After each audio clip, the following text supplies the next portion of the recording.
Meus queridos, é com grande prazer que eu trago uma aula de aprofundamento sobre o modelo atômico do átomo de Bohr. Na verdade, modelo atômico de Bohr para o átomo de hidrogênio. Hidrogênio funciona muito bem para o átomo de hidrogênio, mas só para ele. Que tristeza, né?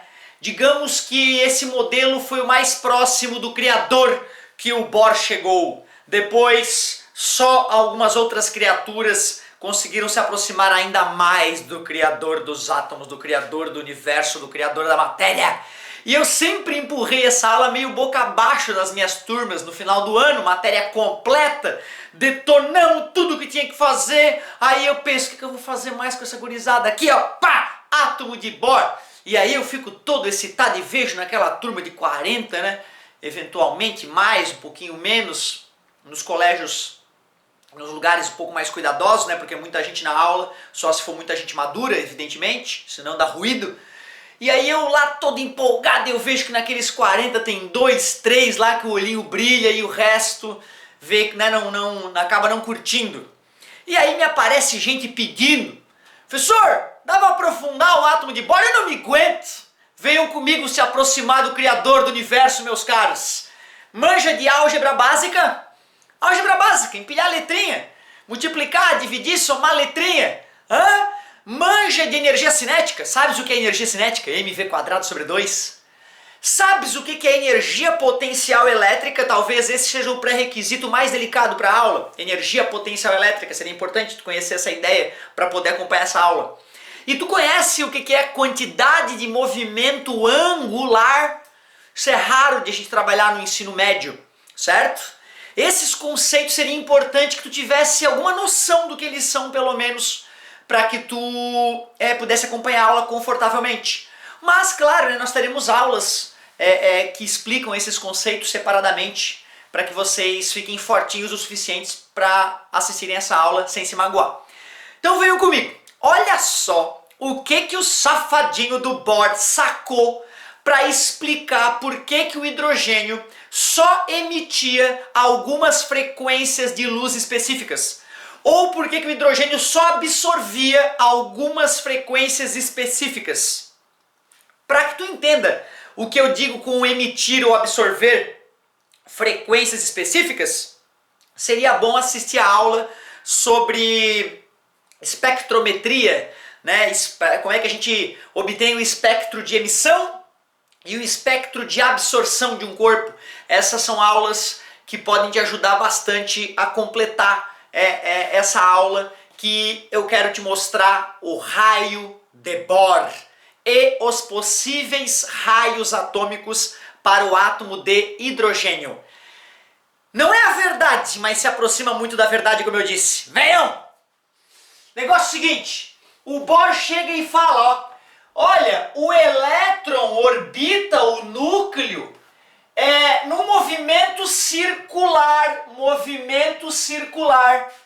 Quem mantém, eu vou exagerar o elétron aqui, tá? Só para tu enxergar.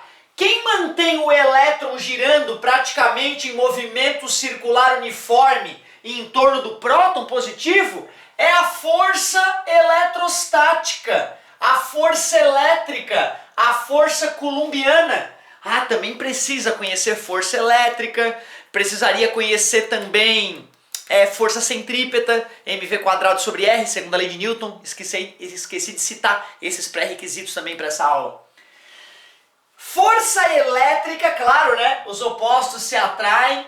Essa força aqui também existe, né? A reação à força elétrica que o próton exerce no elétron é a força elétrica que o elétron exerce no próton. Mas não se esqueçam, esse cara é 1836 vezes mais massivo que aquele. Portanto, eu posso considerar que o próton está praticamente parado enquanto o elétron orbita o núcleo. Na verdade, verdadeiro, o próton vai dar uma saculejadinha, né? Assim como uma estrela orbitada por um planeta dá acaba se percebendo, né, que a estrela acaba sofrendo influência gravitacional do planeta que a orbita. Mas para o modelo de Bohr para o átomo de hidrogênio, a gente considera o próton estático. A gente usa o próton como o referencial desse estudo. E aí então o Bohr fala, A força centrípeta que mantém o elétron orbitando em movimento circular uniforme, o núcleo atômico, é de origem coulombiana. Lei de Coulomb nos permite calcular essa força elétrica, como vocês devem saber, como pré-requisito. E o que tem de quântico esse átomo? Ele diz o seguinte, cara, ó. A quantidade de movimento angular do átomo, do elétron, ao orbitar o núcleo atômico, a quantidade de movimento angular é um número múltiplo de H barra. O que é esse H barra? É, na verdade, a constante de Planck dividido por 2π. Como a constante de Planck, H, é igual a aproximadamente 6,6 vezes 10 na menos 34 joules segundo. Como a constante de Planck é uma constante, e o 2π também é uma constante, né? Π é uma constante, então eu posso simplesmente pegar essa divisão de duas constantes e chamar de uma nova constante, H barra. Muito famosa essa constante, H barra. Quem é o N ali mesmo? Isso aqui é bizarro, aqui que nasce a física quântica, ó. O N pertence aos naturais sem ser o zero. Lembra da simbologia dos conjuntos? Quem são os números naturais excluídos zero? 1, 2, 3. É aqui que nasce a física quântica, cara. Quando o Bohr chega e faz essa afirmação. Professor, por que ele fez essa afirmação? Porque é a única maneira que ele encontrou de explicar por que o átomo de hidrogênio emitia frequências específicas, luzes de cores específicas, mais popularmente falando. A grandeza, a quantidade de movimento angular é a quantidade de movimento que tu já conhece, m vezes v, multiplicado pelo raio da curva que o objeto descreve. Só faz sentido falar em quantidade de movimento angular quando o objeto está, né, fazendo alguma curva, certo? M vezes V vezes R, vezes R. Essa é a grandeza da quantidade de movimento angular. O módulo dela, M vezes V vezes R. Quantidade de movimento multiplicado pelo raio da curva descrita pelo corpo.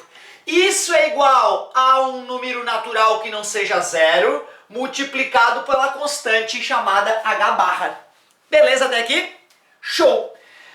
Tirando pela outra observação que o Bohr faz para o átomo de hidrogênio, ele diz que a força centrípeta, mv² sobre R, tão linda, né, deduçãozinha dessa expressão pela segunda lei de Newton, m, e claro, semelhança de triângulos, né, mv² sobre R, fórmula da força centrípeta, é igual. Lembra como é que é a lei de Coulomb para calcular o módulo da força elétrica entre duas cargas elétricas?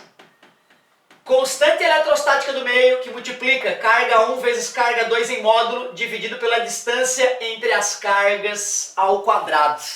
Lei de Coulomb. Então, a segunda, né, ou mais uma afirmação que o Bohr faz sobre o átomo de hidrogênio é que a força elétrica que mantém o elétron orbitando o núcleo atômico é de origem coulombiana. A carga do elétron em módulo eu vou chamar de Ezinho, ele é negativo, né, mas é em módulo, ó. A carga do próton é a mesma carga do elétron, vou chamar de Ezinho para lembrar, elétron. E a distância entre o próton e o elétron é o raio da curva que o elétron descreve em torno do próton, R². Tu vê, cara, não tem nada demais. As consequências dessa ideia são absurdas e, né, fecham com os resultados experimentais. Então olha só, vou fazer aqui uma álgebra bem simples, ó, vou dividir por R ambos os denominadores, ou multiplicar por R ambos os lados da equaçãozinha, e eu tenho que m vezes v² igual a k vezes e² sobre R. Bom, peraí, o que eu quero mesmo? Eu quero mostrar para ti qual é o raio. Que raio é esse que o elétron orbita o núcleo atômico? Que o menor raio é chamado de raio de Bohr, o menor raio possível. Tu já deve ter visto outras aulas sobre modelos atômicos, né? E agora tu vai entender por que que a nova distância seria 4R. Eu coloquei aqui sem escala porque está faltando espaço. 4R. É nessa aula que eu te provo aquilo que uma vez eu simplesmente falei sem provar. Agora é a prova! Então peraí, eu quero achar o R, é?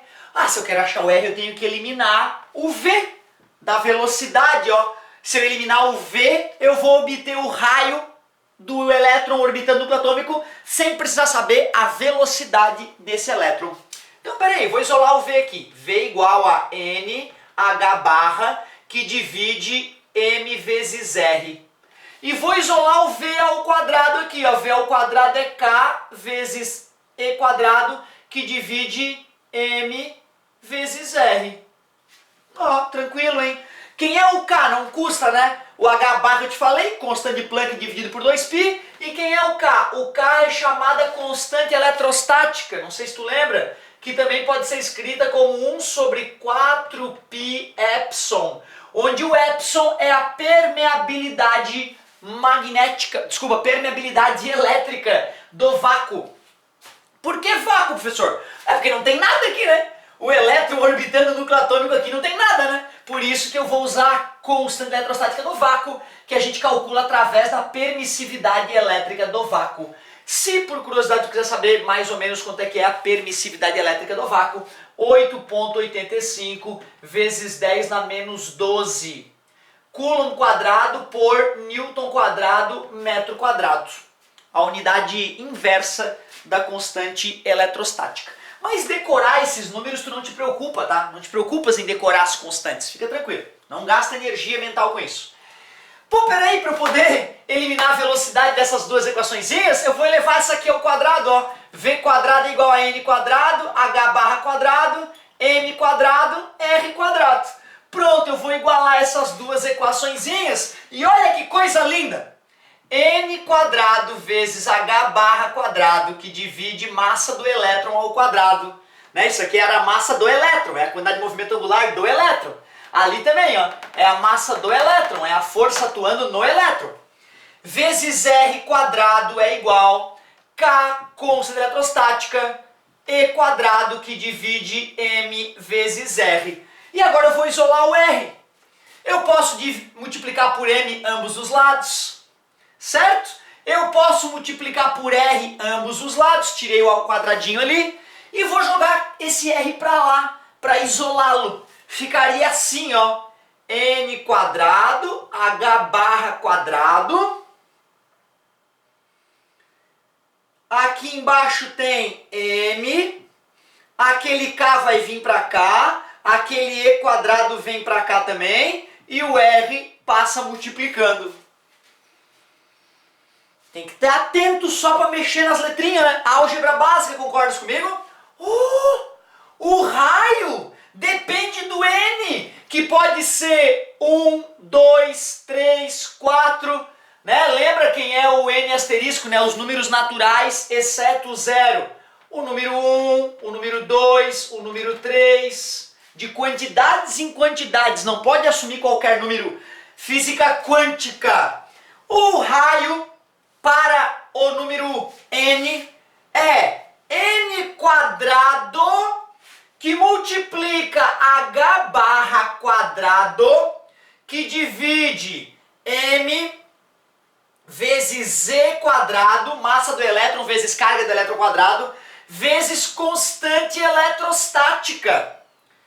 Mas é mais comum a galera acabar substituindo o K por 1 sobre 4π epsilon e o H barra por H sobre 2π, para deixar, né, a continha mais, não sei se mais elegante, eu acho assim tão elegante, né, mas sem números embutidos aqui dentro dessas duas constantes. Vamos fazer isso então, para não nos chamarem de vadio?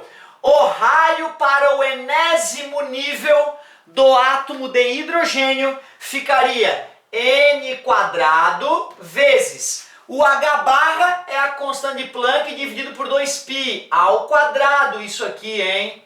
Que divide massa do elétron, carga do elétron ao quadrado, que multiplica a constante eletrostática 1 sobre 4π epsilon, Divisão de fração, a última parte da nossa aula. Essa tu manja. É a primeira. 4π² vezes o inverso da segunda. mE². Olha que coisa linda! O raio para o átomo de hidrogênio, ou os possíveis raios, são n² que multiplica 4 dividido para 4 dá 1, π dividido por π² dá π no denominador, ficou epsilon, permeabilidade elétrica do vácuo, vezes h², constante de Planck ao quadrado, que divide massa do elétron, carga do elétron ao quadrado, vezes π. Quando n igual a 1, que é o menor valor possível para o n, eu então chamo essa grandeza aqui de raio de Bohr. Então tá aí, queria mostrar para vocês como é que o cretino do Bohr chegou no menor raio possível para o átomo de hidrogênio, usando n igual a 1, epsilon que multiplica h², que divide massa do elétron, carga do elétron ao quadrado, dividido por π. O bizarro, cara, é que se tu bota ali os valores, certo? Com mais precisão, o ideal era pegar com mais casas após a vírgula aqui, ó, e faz essa continha, dá 52,92 picômetro, que dá dentro do que se faz experimentos por difração de raio-x e bate com aquilo que a gente observa na natureza. Depois, tu excita o átomo de hidrogênio, o elétron acaba sofrendo um salto quântico e vai para uma distância que é 4 vezes maior que essa primeira. Porra, o que é isso, cara? O cara acha uma equação que calcula por princípios físicos básicos. Duas ideias! Cara, o cara chegou perto do criador do universo, cara. Eu acho que não tem nada mais magnífico que isso. Tu, com física básica, conseguir explicar o que tu observa na natureza. Que coisa linda, fica arrepiado. Então tá aí, te mostrei o raio de Bohr. Nas próximas aulas nós vamos usar esse resultado para obter resultados ainda mais interessantes. Vou te mostrar como é que a gente calcula o comprimento de onda e automaticamente a frequência, né, das possíveis radiações absorvidas ou emitidas pelo átomo de hidrogênio, certo? Resultados esses que tinham sido obtidos experimentalmente, né, por Lyman, Paskin e outros matemáticos que haviam conseguido obter o resultado experimentalmente, mas sem conseguir explicar o que estava acontecendo dentro do átomo para o resultado ser aquele. Então olha lá, botou n igual a 2, 2 vezes 2, 4, ó. O raio do átomo de hidrogênio quadruplica nesse primeiro possível salto quântico. Depois, n igual a 3, 3 vezes 3, 9. De 4 vai para 9 vezes a distância mínima. E é justamente esse fato, né, onde n pertence ao natural com asterisco, que explica por que o elétron não cai no núcleo atômico, não entra em colapso. Não cai no núcleo atômico, que era uma das críticas ao modelo atômico de que o elétron orbita o núcleo. Se orbita o núcleo, não é positivo ou negativo, cai. Por que não cai? Tá aqui a primeira explicação, certo? Depois, quando tentaram aplicar essa ideia para átomos multieletrônicos, como o segundo átomo mais simples da tabela periódica, o átomo de hélio, o modelo falhou. Que tristeza, tu chegar tão próximo do Criador e de repente ele te escapa. Ah, que coisa magnífica! É isso, galerinha! Próximas aulas, vamos usar esse resultado para avançar mais um pouquinho. Vem comigo! Beijo!